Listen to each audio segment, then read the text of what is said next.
green fog arrives. The peaceful farm where Ozzie the onion lived was suddenly consumed by a toxic green fog. Everything changed. Humans became zombies. Animals turned into monsters, and even plants were affected. Ozzie, caught in the mist, felt his layers rot and his body twist. But, unlike the others, he remained conscious. What happened to me? Ozzie muttered, looking at his decayed hands.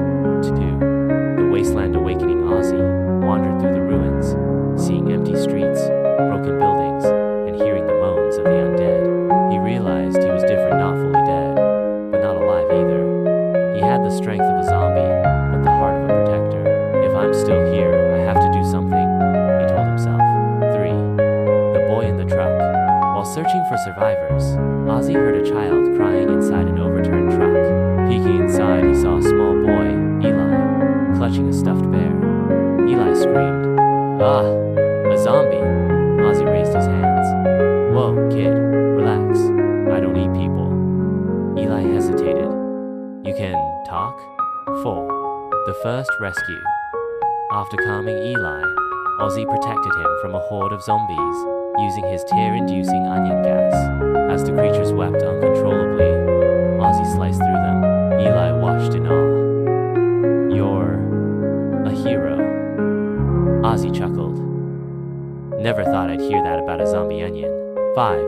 The orphan survivors. Ozzie and Eli found more children hiding in an abandoned school. Starving, scared, and alone, they had lost their families. Ozzie made a promise. "You're not alone anymore," he said. "I'll protect you." Mia, the eldest, asked hesitantly, "Even if you're different?" Ozzie knelt. "Especially because I'm different." 6. Building a sanctuary. As more survivors joined them, Ozzie led them to an old factory and turned it into a safe zone. With barricades, food supplies, and training, they built a home. "We need a name," Eli said. Ozzie thought for a moment. "How about the Onion Guard?" The children cheered. 7. The growing threat stronger. Smarter zombies began appearing. Something was controlling them. One night, a monstrous zombie fruit attacked the base. Eli shouted, "They're evolving." Ozzie gritted his teeth. "Then we have to be stronger." 8. The journey to the rotten core. Ozzie and his warriors set out to find the source of the infection, the rotten core. A massive, pulsing, decayed fruit deep in the city ruins. Mia asked, "What if we don't come back?" Ozzie smirked. "Then at least we go down fighting." 9. The final battle. Zombies swarmed as the Onion Guard fought their way to the rotten core. Ozzie used his tear gas, weakening the undead, while his team pushed forward. Eli ran beside him. "We're almost there." Ozzie nodded.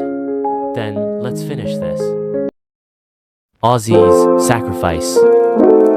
Standing before the rotten core, Ozzie realized he had to release all his onion energy in one final blast. But it would destroy him too. Eli grabbed his arm.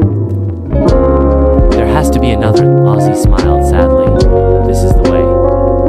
Then, with one powerful attack, he unleashed a massive explosion of onion gas, purifying the land and erasing the zombie plague. A world without zombies.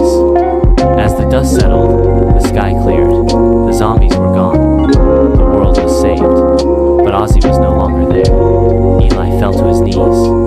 He did it. Mia. The legend lives on years later. The Onion Guard continued their mission, saving survivors and rebuilding the world. In the center of their fortress stood a statue of Ozzie. Eli, now a leader, placed a hand on the statue. "You're still with us, Ozzie." And so, the legend of Ozzie the Zombie Onion